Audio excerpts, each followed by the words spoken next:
UK ਵਿੱਚ ਸੰਗਤ TV ਦੇਖ ਰਹੇ ਦਰਸ਼ਕਾਂ ਤੇ ਦੋਸਤਾਂ ਨੂੰ ਸਤਿ ਸ੍ਰੀ ਅਕਾਲ, ਨਮਸਕਾਰ। ਮੈਂ ਹਾਂ ਬਲਬੀਰ ਜੰਡੂ ਤੇ ਮੇਰੇ ਨਾਲ ਨੇ ਸੀਨੀਅਰ ਪੱਤਰਕਾਰ ਤੇ ਬਲਵਿੰਦਰ ਜੰਮੂ ਜੀ, ਜਿਹੜੇ ਮੇਰੇ ਸਹਿਯੋਗੀ ਵੀ ਨੇ।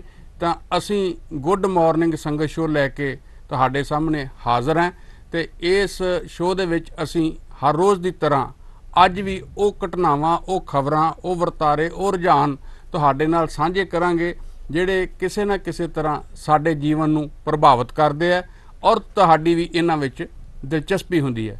ਜਿਸ ਤਰ੍ਹਾਂ ਕਿ ਅਸੀਂ ਰੋਜ਼ ਹੀ ਇਹ ਤੁਹਾਡੇ ਨਾਲ ਵੱਖ-ਵੱਖ ਵਿਸ਼ਿਆਂ ਤੇ ਗੱਲ ਕਰਦੇ ਹਾਂ, ਪਰ ਕੁਝ ਵਿਸ਼ੇ ਐਸੇ ਹੁੰਦੇ ਆ, ਕੁਝ ਸਵਾਲ ਐਸੇ ਹੁੰਦੇ ਆ ਜਿਹੜੇ ਬਾਰ-ਬਾਰ ਉਹ ਚਰਚਾ ਵਿੱਚ ਆਉਂਦੇ ਆ। ਉਸ ਦਾ ਕਾਰਨ ਇਹ ਹੁੰਦਾ ਕਿ ਉਹਦੇ ਵਿੱਚ ਕਈ ਤਰ੍ਹਾਂ ਦੀਆਂ ਅਜਿਹੀਆਂ ਜਿਹੜੀਆਂ ਨਵੇਂ ਰੁਝਾਨ, ਨਵੀਆਂ ਘਟਨਾਵਾਂ ਵਾਪਰ ਜਾਂਦੀਆਂ, ਜਿਨ੍ਹਾਂ ਕਰਕੇ ਉਹ ਅਸੀਂ ਮਹਿਸੂਸ ਕਰਦੇ ਹਾਂ ਕਿ ਉਹ ਤੁਹਾਡੀ ਨਜ਼ਰ ਵਿੱਚ ਵੀ ਜ਼ਰੂਰ ਕੀਤੇ ਜਾਣ।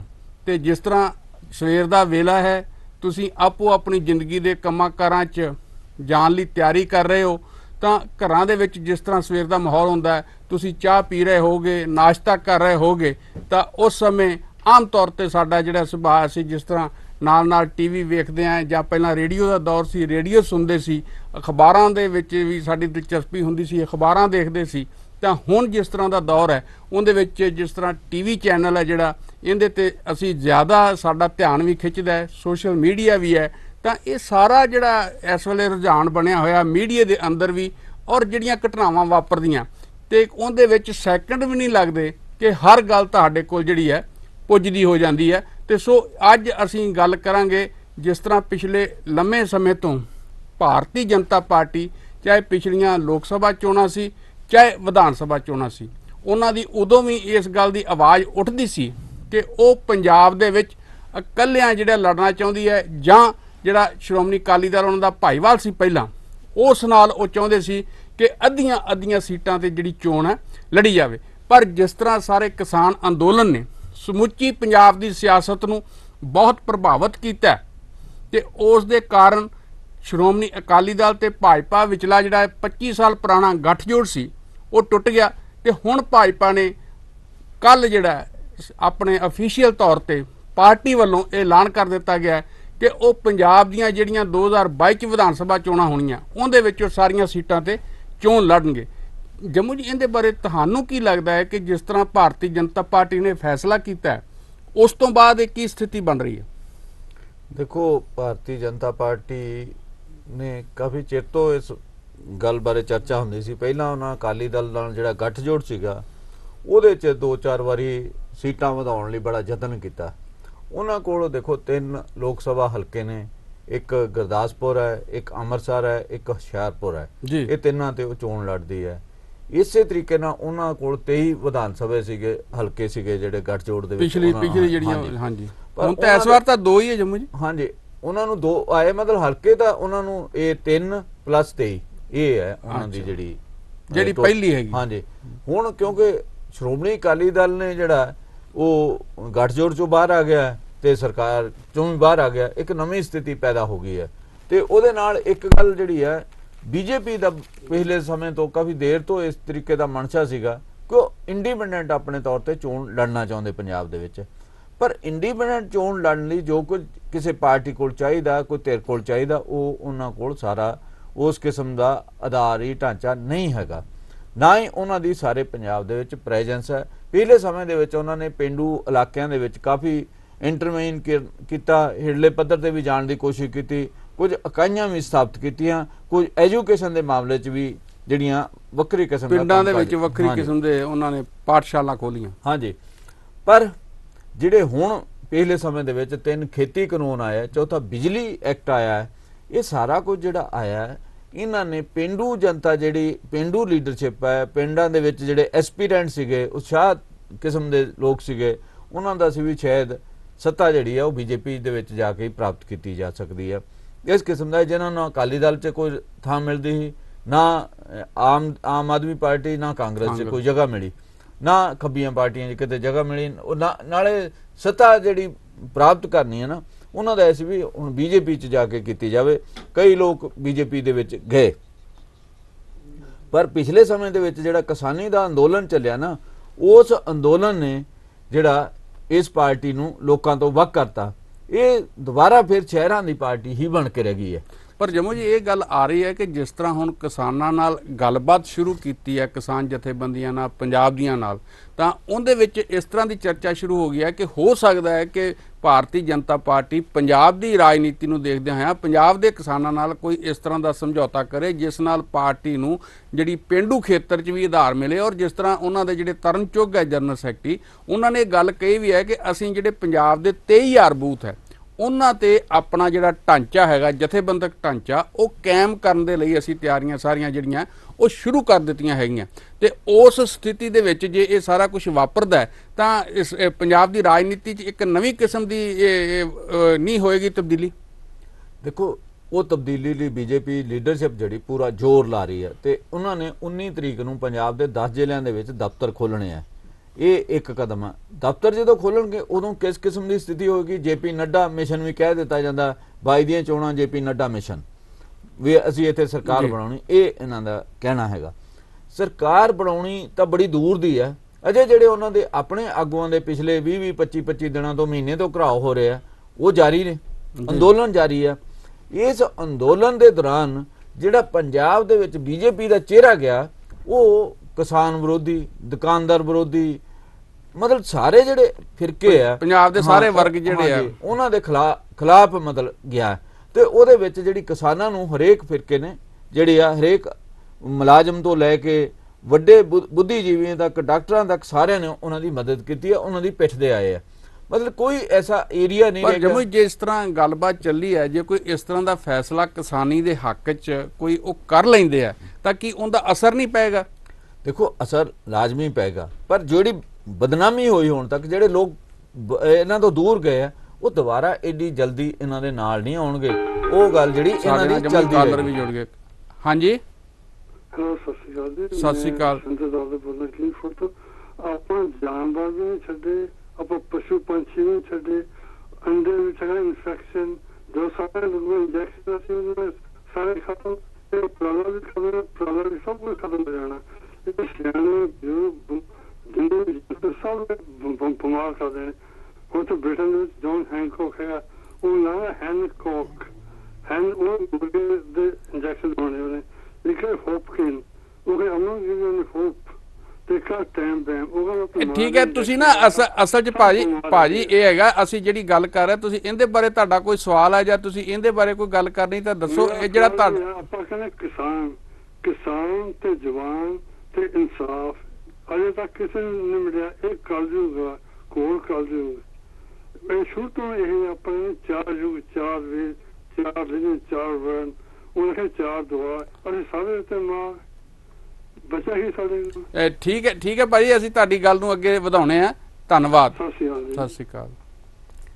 ਹਾਂਜੀ ਜਮੂ ਜੀ। ਸੋ ਇਹ ਜਿਹੜਾ ਤਰੀਕਾਕਾਰ ਆ ਨਾ, ਜਿਹੜਾ ਬੀਜੇਪੀ ਹੁਣ ਅਪਣਾ ਰਹੀ ਹੈ, ਗੱਲਬਾਤ ਕਦੋਂ ਕੀਤੀ, ਕਿੰਨਾ ਨੁਕਸਾਨ ਹੋ ਗਿਆ ਪੰਜਾਬ ਦਾ? ਜੀ ਮਤਲਬ ਕੱਲਾ ਰੇਲਵੇ ਦਾ ਕਿੰਨਾ ਨੁਕਸਾਨ ਹੋਇਆ? ਰੇਲਵੇ ਦੀਆਂ ਕਹਿੰਦੇ ਜੀ 3070 ਮਾਲ ਗੱਡੀਆਂ ਨਹੀਂ ਆਈਆਂ ਤੇ 1670 ਕਰੋੜ ਦਾ ਜਿਹੜਾ ਘਾਟਾ ਪਿਆ ਰੇਲਵੇ ਨੂੰ। ਉਹਦੇ ਲਈ ਕੌਣ ਜ਼ਿੰਮੇਵਾਰ ਹੈ? ਉਹਦੇ ਲਈ ਕੇਂਦਰ ਸਰਕਾਰ ਜ਼ਿੰਮੇਵਾਰ ਹੈ। ਜਦੋਂ ਕਿਸਾਨਾਂ ਨੇ ਮਤਲਬ ਟਰੈਕ ਖਾਲੀ ਕਰ ਦਿੱਤੇ, ਉਹਨਾਂ ਦੇ ਗੱਡੀਆਂ ਚਲਾਉਣੀਆਂ ਸੀ, ਫਿਰ ਉਹਨਾਂ ਨੇ ਗੱਡੇ ਨਾਲ ਕੱਟਾ ਬਣਨਾ ਵਾਲੀ ਗੱਲ ਜਿਹੜੀ ਕੀਤੀ ਵੀ ਮੁਸਾਫਰ ਗੱਡੀਆਂ ਚੱਲਣ ਦਿਓ। ਮੁਸਾਫਰ ਗੱਡੀਆਂ ਚਲਾਉਣ ਦੀ ਜਿਹੜੀ ਤੁਸੀਂ ਪਹਿਲਾਂ ਮਾਲ ਗੱਡੀਆਂ ਚਲਾਉਂਦੇ, ਹੋ ਸਕਦਾ ਉਹਦੇ 'ਚ ਇਹ ਡਿਊ ਕੋਰਸ ਦੇ ਵਿੱਚ ਜਿਹੜੀਆਂ ਮੁਸਾਫਰ ਗੱਡੀਆਂ ਵੀ ਚੱਲ ਪੈਂਦੀਆਂ, ਪਰ ਜਦੋਂ ਲਾਈਨਾਂ ਹੀ ਕਲੀਅਰ ਹੋ ਜਾਂਦੀਆਂ ਤਾਂ ਚੱਲਣੀਆਂ ਸੀ, ਮਤਲਬ ਚੱਲ ਪੈਣੀਆਂ ਸੀਗੀਆਂ। ਮਤਲਬ ਇਸ ਤਰੀਕੇ ਦਾ ਜਿਹੜਾ ਬੀਜੇਪੀ ਦੀ ਜਿਹੜੀ ਕੇਂਦਰੀ ਸਰਕਾਰ ਹੈ, ਉਹਨੇ ਇਹ ਵਤੀਰਾ ਅਪਣਾਇਆ, ਜਿਹਦੇ ਨਾਲ ਉਹਨਾਂ ਕੱਲਾ ਪੰਜਾਬ ਦਾ ਨਹੀਂ, ਉਹਨਾਂ ਜੰਮੂ ਕਸ਼ਮੀਰ ਦਾ ਨੁਕਸਾਨ ਕੀਤਾ, ਉਹਨਾਂ ਹਿਮਾਚਲ ਦਾ ਵੀ ਨੁਕਸਾਨ ਕੀਤਾ।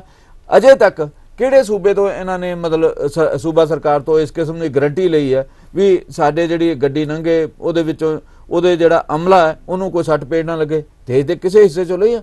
ਨਾਰਥ ਈਸਟ ਦੇ ਵਿੱਚ ਕਿੰਨੀਆਂ ਘਟਨਾਵਾਂ ਹੋਈਆਂ, ਕਦੇ ਉਧਰੋਂ ਲਈ ਇਹਨਾਂ ਇਹੋ ਜਿਹੀ ਛੋਟੀ?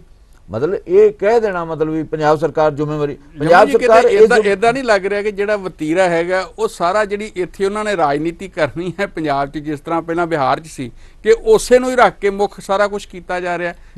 ਦੇਖੋ ਬਿਹਾਰ ਜਿਹੜਾ ਨਾ ਇੱਕ ਵੱਖਰੀ ਸਟੇਟ ਆ, ਪੰਜਾਬ ਇੱਕ ਵੱਖਰੀ ਸਟੇਟ ਆ।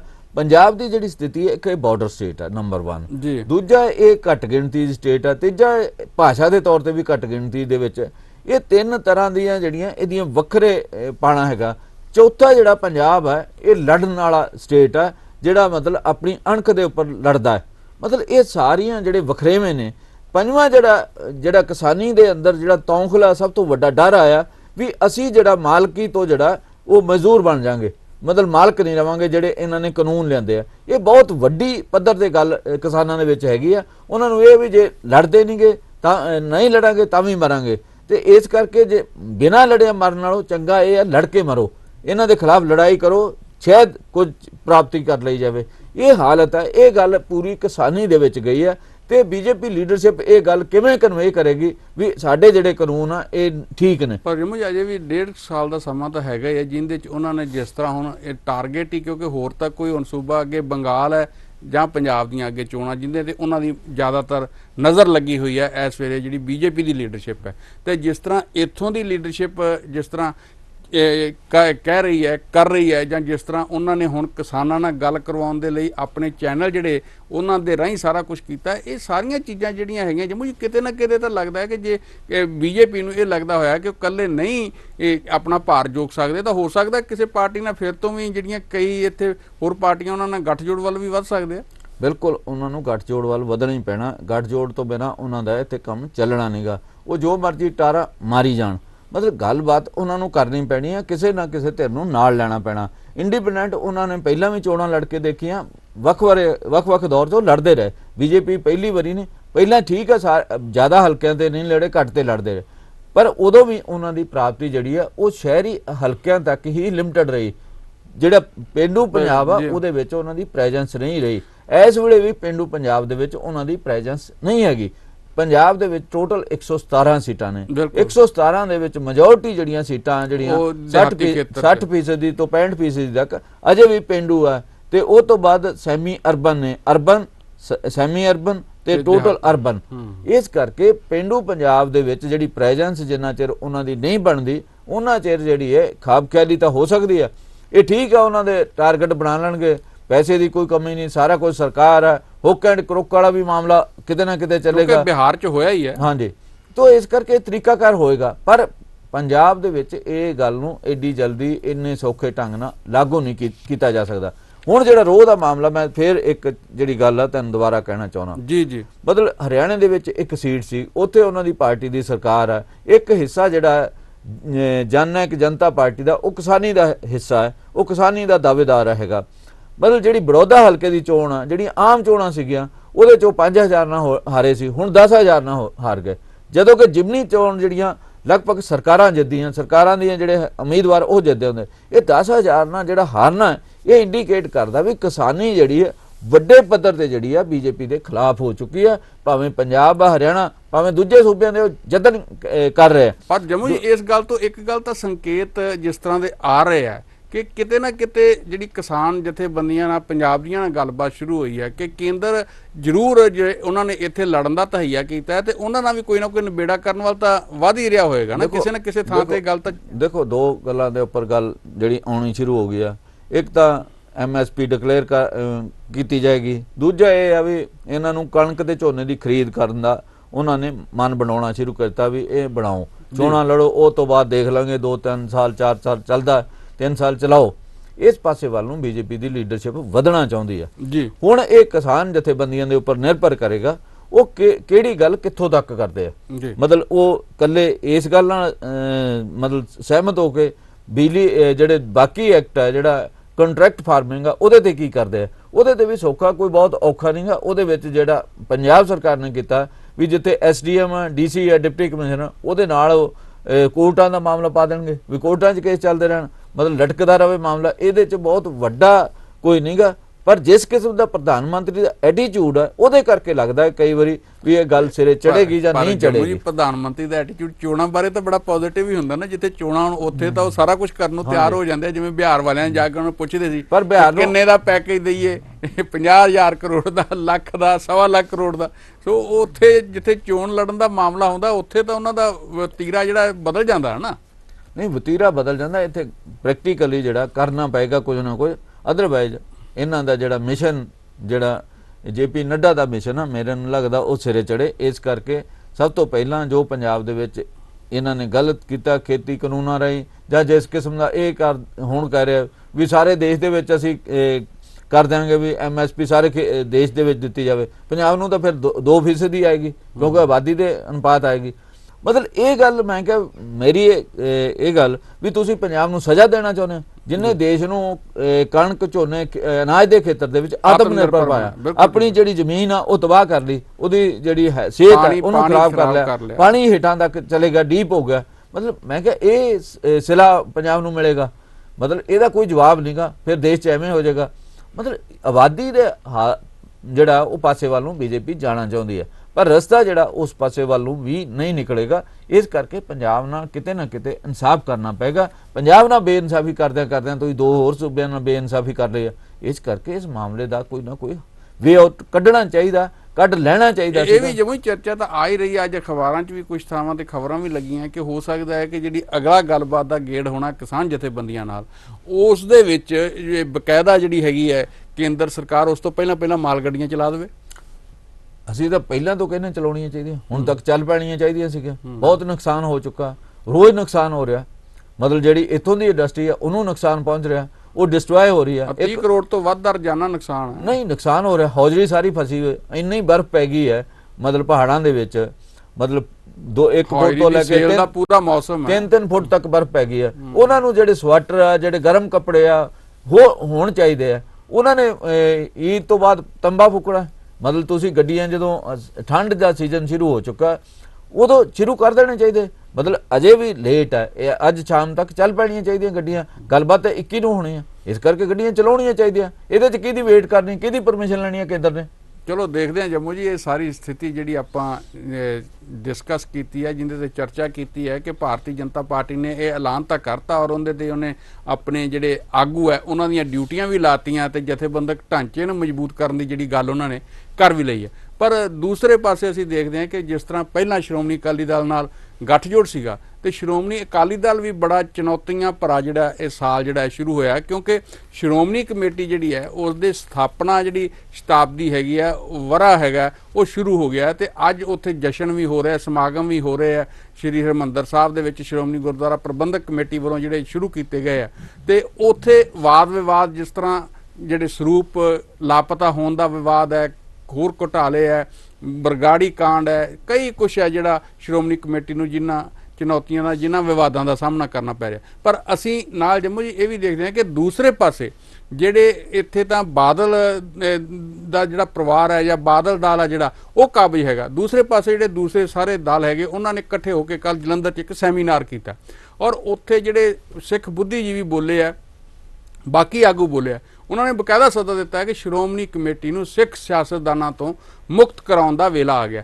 ਇੱਕ ਪਾਸੇ ਸ਼ਤਾਬਦੀ ਵਰ੍ਹਾ ਚੱਲ ਰਿਹਾ ਜਿੰਦੇ 'ਚ ਇਹ ਸਾਰਾ ਕੁਛ ਹੈ, ਇਹ ਜਿਹੜੀ ਮੌਜੂਦਾ ਕਮੇਟੀ ਹੈ ਉਹ ਵਿਵਾਦਾਂ 'ਚ ਘਿਰੀ ਹੈ। ਨਵੇਂ ਜਿਹੜੇ ਆਉਣ ਵਾਲੇ ਆ ਉੱਥੋਂ ਸਿਆਸਤਦਾਨਾਂ ਨੂੰ ਪਾਸੇ ਕਰਨਾ ਚਾਹੁੰਦੇ ਆ, ਜਿਹਨਾਂ ਨੇ ਇੱਕ ਗੱਠਜੋੜ ਬਣਾ ਕੇ ਚੋਣ ਲੜਨ ਦਾ ਫੈਸਲਾ ਕੀਤਾ। ਸੁਖਦੇਵ ਸਿੰਘ ਢੀਂਡਸਾ ਹੋਣੀ ਹੈ, ਬ੍ਰਹਮਪੁਰਾ ਹੋਣੀ ਹੈ, ਰਵੀ ਇੰਦਰ ਸਿੰਘ ਹੈ, ਸਰਬਜੋਤ ਸਿੰਘ ਬੇਦੀ ਹੋਣੀ ਹੈ, ਸਾਬਕਾ ਜਥੇਦਾਰ ਅਕਾਲ ਤਖਤ ਦੇ ਭਾਈ ਰਣਜੀਤ ਸਿੰਘ ਹੋਣੀ ਹੈ, ਇਹ ਸਾਰੇ ਲੱਗੇ ਹੋਏ ਆ। ਤੇ ਅੱਗੇ ਨਾਲ ਸ਼ਤਾਬਦੀ ਵਰ੍ਹੇ 'ਚ ਜਿਹੜੀਆਂ ਇਹ ਚੁਣੌਤੀਆਂ ਦੂਰ ਹੋਣਗੀਆਂ ਜਾਂ ਨਹੀਂ ਹੋਣਗੀਆਂ ਇਹਦੇ ਬਾਰੇ ਤਾਂ ਇਹ ਅੱਗੇ ਆਉਣ ਵਾਲੇ ਸਮੇਂ 'ਚ ਪਤਾ ਲੱਗਿਆ। ਪਰ ਮੌਜੂਦਾ ਸਥਿਤੀ ਜੋ ਬਣੀ ਹੈ ਜੰਮੂ ਜੀ, ਇਹਦੇ 'ਚ ਤੁਹਾਨੂੰ ਕਿਸ ਤਰ੍ਹਾਂ ਲੱਗਦਾ ਹੈ ਕਿ ਜਿਹੜੀ ਸਿੱਖ ਸਿਆਸਤਦਾਨਾਂ ਤੋਂ ਮੁਕਤ ਕਰਾਉਣ ਦੀ ਗੱਲ ਆ ਰਹੀ ਹੈ, ਇਹਦਾ ਕੀ ਇਹ ਅੱਗੇ ਵੱਧ ਸਕੇਗੀ? ਦੇਖੋ, ਜਦੋਂ ਸ਼੍ਰੋਮਣੀ ਗੁਰਦੁਆਰਾ ਪ੍ਰਬੰਧਕ ਕਮੇਟੀ ਬਣੀ ਸੀ ਨਾ ਜੀ, ਸਾਨੂੰ ਉਹਦੇ ਇਤਿਹਾਸ ਵੱਲ ਜਾਣਾ ਚਾਹੀਦਾ ਜੀ। ਸ਼੍ਰੋਮਣੀ ਗੁਰਦੁਆਰਾ ਪ੍ਰਬੰਧਕ ਕਮੇਟੀ 1920 ਦੇ ਵਿੱਚ ਬਣ ਗਈ ਸੀਗੀ। ਸ਼੍ਰੋਮਣੀ ਗੁਰਦੁਆਰਾ ਪ੍ਰਬੰਧਕ ਕਮੇਟੀ ਨੇ ਆਪਣੀ ਜਿਹੜੀ ਆ ਰਾਜਸੀ ਹਸਤੀ ਬਣਾਉਣ ਲਈ ਇੱਕ ਆਪਣਾ ਅਕਾਲੀ ਦਲ ਬਣਾਇਆ, ਸ਼੍ਰੋਮਣੀ ਅਕਾਲੀ ਦਲ।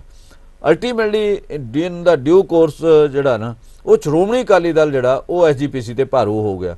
ਹੁਣ ਜਿਹੜਾ ਸਾਰਾ ਕੁਝ ਜਿਹੜਾ ਸ਼੍ਰੋਮਣੀ ਅਕਾਲੀ ਦਲ ਜਿਹੜਾ ਉਹ ਆਪਣੀ ਸਿਆਸਤ ਚਲਾਉਣ ਲਈ ਜਿਹੜਾ ਸ਼੍ਰੋਮਣੀ ਗੁਰਦੁਆਰਾ ਪ੍ਰਬੰਧਕ ਕਮੇਟੀ ਦੀ ਵਰਤੋਂ ਕਰਦਾ, ਜਿਵੇਂ ਪੋਲਿਟਿਕਸ ਦੇ ਵਿੱਚ ਨਿਘਾਰ ਆਇਆ ਉਵੇਂ ਹੀ ਹੌਲੀ ਹੌਲੀ ਉਹ ਗੁਰਦੁਆਰਾ ਪ੍ਰਬੰਧਕ ਕਮੇਟੀ ਦੇ ਪ੍ਰਬੰਧ ਦੇ ਵਿੱਚ ਵੀ ਨਿਘਾਰ ਆਇਆ। ਜਿਹੜੀ ਮਤਲਬ ਕਾਫੀ ਕੁਰਬਾਨੀਆਂ ਕਰਕੇ ਜਦੋਜਹਿਦ ਕਰਕੇ ਕਮੇਟੀ ਬਣੀ ਆ, ਉਹਦੇ ਪ੍ਰਬੰਧ ਦੇ ਵਿੱਚ ਨਿਘਾਰ ਆਉਣਾ ਸ਼ੁਰੂ ਹੋ ਗਿਆ। ਤੇ ਇਸ ਵੇਲੇ ਜਿਹੜਾ ਜਦੋਂ ਲਾਕਡਾਊਨ ਸੀਗਾ, ਜੇ ਉਦੋਂ ਹੀ ਤਾਂ ਦੇਖਿਆ ਜਾਵੇ ਮਤਲਬ ਵੱਡੇ ਵੱਡੇ ਕੱਪੜੇ ਜਿਹੜੇ ਸਾਹਮਣੇ ਆਏ, ਮਤਲਬ ਲੰਗਰ ਦੇ ਵਿੱਚ ਆਇਆ, ਸਬਜ਼ੀਆਂ ਖਰੀਦਣ ਦੇ ਮਾਮਲੇ 'ਚ ਆਇਆ।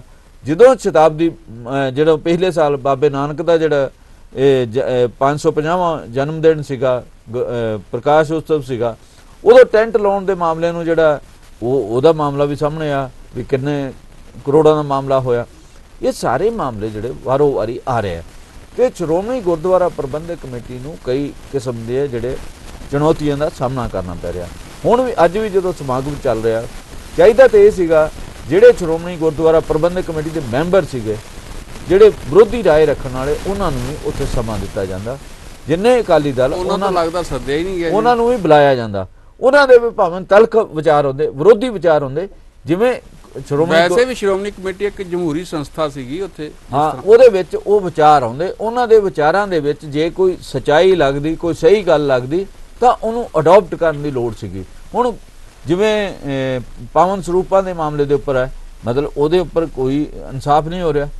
ਮਤਲਬ ਜਿਹੜੀ ਤੁਸੀਂ ਇੰਨਾ ਹੀ ਕੀਤਾ ਨਾ, 5 ਐਸਜੀਪੀਸੀ ਦੇ ਜਿਹੜੇ ਮੁਲਾਜ਼ਮ ਸੀਗੇ, ਪਰ ਉਹ ਤਾਂ ਚਲੇ ਗਏ ਹਾਈ ਕੋਰਟ। ਹਾਈ ਕੋਰਟ ਚਲ ਗਏ, ਉਹਨਾਂ ਦੀਆਂ ਨੌਕਰੀਆਂ ਖਤਮ ਕਰਤੀਆਂ, 5 ਨੂੰ ਸਸਪੈਂਡ ਕਰਤਾ। ਇਹ ਕੋਈ ਤਰੀਕਾਕਾਰ ਨਹੀਂਗਾ। ਗਲਤੀ ਕਿੱਥੇ ਹੋਈ ਉਹਨੂੰ ਲੁਕਾਉਣ ਦੇ ਯਤਨ ਹੋ ਰਿਹਾ। ਜਿੰਨਾ ਚਿਰ ਤੁਸੀਂ ਗਲਤੀ ਕਰਵਾਈ ਕਿੰਨੇ, ਇਹ ਵੀ ਤਾਂ ਹੈ ਨਾ। ਜੇ ਤੁਸੀਂ ਉਹਦੇ ਤੇ ਸਹੀ ਨਤੀਜਿਆਂ ਤੇ ਨਹੀਂ ਪਹੁੰਚੋਗੇ ਤਾਂ ਇਸ ਜਿਹੜਾ ਪ੍ਰਬੰਧ ਆ ਇਹਦੇ ਵਿੱਚ ਹੋਰ ਨਿਗਾਰ ਆਏਗਾ। ਪਰਦਾਪੋਸ਼ੀ ਨਾਲ ਮਾਮਲੇ ਹੱਲ ਨਹੀਂ ਹੋਣੇ, ਕਿਉਂਕਿ ਪਹਿਲਾਂ ਅਕਾਲੀ ਦਲ ਨੂੰ ਆਪ ਸੀਗਾ ਸਾਰਾ ਕੁਝ। ਹੁਣ ਅਕਾਲੀ ਦਲ ਦੇ ਵਿੱਚੋਂ ਵੱਖ ਹੋ ਕੇ ਜਿਹੜੇ ਵੱਖ-ਵੱਖ ਧੜੇ ਬਣੇ, ਜਿਨ੍ਹਾਂ ਨੇ ਇੱਕ ਫਰੰਟ ਬਣਾਉਣ ਦੀ ਯੋਜਨਾ ਬਣਾ ਲਈ ਆ, ਤਾਂ ਉਹ ਜਦੋਂ ਐਕਸਪੋਜ਼ ਕਰਨ ਤੇ ਆ ਗਏ ਵੀ ਅਸੀਂ ਚਾਹੁੰਦੇ ਕਿ ਸ਼੍ਰੋਮਣੀ ਗੁਰਦੁਆਰਾ ਪ੍ਰਬੰਧਕ ਕਮੇਟੀ ਨੂੰ ਸਿਆਸਤ ਤੋਂ ਪਾਸੇ ਕੀਤਾ ਜਾਣਾ ਚਾਹੀਦਾ, ਲਾਂਭੇ ਕੀਤਾ ਜਾਣਾ, ਧਾਰਮਿਕ ਕੰਮਾਂ ਲਈ ਕੰਮ ਕਰੇ। ਹਾਂਜੀ, ਧਾਰਮਿਕ ਕੰਮਾਂ ਲਈ ਕਰੇ। ਜਦੋਂ ਇਹਨੂੰ ਸਿਆਸਤ ਲਈ ਵਰਤਿਆ ਜਾਂਦਾ, ਉਹਦੇ 'ਚ ਜੋ ਬੁਰਾਈਆਂ ਸਿਆਸਤ ਆ ਉਹੀ ਇਹਦੇ 'ਚ ਆਉਣ ਲੱਗੀਆਂ। ਉਹਨਾਂ ਬੁਰਾਈਆਂ ਨੂੰ ਦੂਰ ਕਰਨ ਲਈ, ਜਿਹੜਾ ਸੋਧਣ ਲਈ, ਸੋਧ ਕਰਨ ਲਈ ਜਿਹੜੇ ਯਤਨ ਹੋਣੇ ਚਾਹੀਦੇ। ਜਿਹੜੇ ਪਹਿਲੇ ਕਮੇਟੀ ਬਣੀ ਸੀ ਉਹਦਾ ਜਿਹੜਾ ਆਈਡੀਅਲ ਸੀਗੇ ਉਹਨਾਂ ਨੂੰ ਸਾਹਮਣੇ ਰੱਖਿਆ ਜਾਣਾ ਚਾਹੀਦਾ। ਗੁਰੂ ਤੇ ਪੰਥ ਦਾ ਹੀ ਸੀ ਨਾ, ਉਹਨਾਂ ਦਾ ਆਈਡੀਅਲ ਤਾਂ ਇਹੀ ਸੀਗਾ ਕਿ ਗੁਰੂ ਤੇ ਪੰਥ ਦੀ ਜਿਹੜੀ ਹੈਗੀ ਹੈ ਗੁਰਬਾਣੀ, ਉਸ ਨੂੰ ਕਿਸ ਤਰ੍ਹਾਂ ਅੱਗੇ ਵਧਾਉਣਾ, ਔਰ ਧਾਰਮਿਕ ਸਥਾਨ ਜਿਹੜੇ ਹੈਗੇ ਇਤਿਹਾਸਿਕ, ਉਹਨਾਂ ਦਾ ਪ੍ਰਬੰਧ ਕਿਸ ਤਰ੍ਹਾਂ ਚਲਾਉਣਾ। ਸਾਡੇ ਨਾਲ ਕਾਲਰ ਇੱਕ ਜੁੜੇ। ਹਾਂਜੀ ਹਾਂਜੀ, ਵਾਹਿਗੁਰੂ ਜੀ ਕੀ ਫਤਿਹ ਜੀ। ਕਿੱਥੋਂ ਬੋਲ ਰਹੇ ਜੀ? ਕੌਣ ਸਾਹਿਬ ਬੋਲ ਰਹੇ? ਹਾਂਜੀ ਹਾਂਜੀ, ਬੋਲੋ ਜੀ, ਤੁਹਾਡਾ ਸਵਾਗਤ ਹੈ ਇਸ ਪ੍ਰੋਗਰਾਮ 'ਚ। ਤੁਸੀਂ ਕਹੋ ਆਪਣੀ ਗੱਲ। ਧੰਨਵਾਦ, ਤੁਸੀਂ ਬਹੁਤ ਵਧੀਆ ਸੁਝਾਅ ਲੈ ਕੇ ਆਉਂਦੇ ਹਰ ਵਾਰ। ਅੱਜ ਵੀ ਤੁਸੀਂ ਸਮੇਂ ਨੂੰ ਜਿਹੜੀ ਆ ਉਹ ਰਿਆਸਤ ਨੂੰ ਪਕੜਨ ਦੀ ਕੋਸ਼ਿਸ਼ ਕਰ ਰਹੇ ਹੋ, ਬਹੁਤ ਸੋਹਣੀ ਗੱਲ ਆ। ਧੰਨਵਾਦ ਜੀ ਤੁਹਾਡਾ। ਇਹਦੇ ਵਿੱਚ ਕੋਈ ਸ਼ੱਕ ਨਹੀਂ, ਜਿੱਦਾਂ ਤੁਸੀਂ ਕਿਹਾ ਬਈ ਇਹ ਸਿਰਫ ਮੈਨੂੰ ਲੱਗਦਾ ਵੀ ਆਓ ਮਿਲੋ, ਜਿਹੜੀ ਇੱਕ ਪੰਕਤੀ ਆਉਂਦੀ ਹੈ, ਦੁਬਦਾ ਦੂਰ ਕਰੋ ਦੇ ਬੁਲਾਏ। ਜੀ ਜੀ। ਤੇ ਰਾਤ ਕੇ ਬੈਠਣ ਵਾਲੀ ਉਹ ਸਿਰਫ ਮੈਨੂੰ ਲੱਗਦਾ ਉਹ ਜਿੱਦਾਂ ਵੱਡੀਆਂ ਵੱਡੀਆਂ ਸਟੇਜਾਂ ਤੇ ਕਹਿਣ ਜੋਗੀ ਰਹਿ ਗਈ ਆ। ਹਾਂਜੀ। ਤੇ ਉਹ ਅੱਜ ਸਾਨੂੰ ਨਜ਼ਰ ਨਹੀਂ ਆ ਰਹੀ, ਅਮਲ 'ਚ, ਜ਼ਿੰਦਗੀ ਦੇ ਅਮਲ 'ਚ ਕਿਤੇ ਨਜ਼ਰ ਨਹੀਂ ਆ ਰਹੀ। ਬਿਲਕੁਲ ਠੀਕ ਹੈ। ਜੋ ਸਾਨੂੰ ਚਾਹੀਦਾ ਵੀ ਅਸੀਂ ਮਹਾਰਾਜ ਦੀ ਬਾਣੀ ਨੂੰ ਸਭ ਪਤਾ ਲੱਗ ਰਿਹਾ ਵੀ। ਤੇ ਦੂਸਰੀ ਗੱਲ ਜਿਹੜੀ ਹੁਣ ਆਪਾਂ ਦੇਖ ਹੀ ਰਹੇ ਆ, ਚਲੋ ਇਹ ਵਾਦ ਵਿਵਾਦ ਤਾਂ ਹੁਣ ਚੱਲਦੇ ਆ ਰਹੇ ਆ ਤੇ ਨੈਚੁਰਲੀ ਦੁਬਾਰਾ ਖੁੱਲਦੀ ਆ, ਕਿਉਂਕਿ ਅਸੀਂ ਵਾਰ ਵੀ ਮੇਰਾ ਮੁਕਮੜ ਸਰੂਪਾ ਆਪਣਿਆਂ ਨੂੰ। ਹਾਂਜੀ ਹਾਂਜੀ, ਤੇ ਇੱਥੇ ਵੀ ਸਾਨੂੰ ਉਹੀ ਨਜ਼ਰ ਆ ਰਿਹਾ ਆ। ਫਿਰ ਅਸੀਂ ਕਿਤੇ ਸਨਮਾਨ ਵੀ ਕਰਨਾ ਤੇ ਮੁੜ ਕੇ ਉਹੀ ਬੰਦਿਆਂ ਨੂੰ ਸਨਮਾਨ ਕਰ ਰਹੇ ਆ ਜਿਹਨਾਂ ਨੇ ਧੁੰਦ ਚਕਾਈ ਕਰਨੀ ਆ। ਜੀ ਜੀ ਜੀ ਜੀ। ਤੇ ਸਾਡਾ ਜਿਹੜਾ ਮਤਲਬ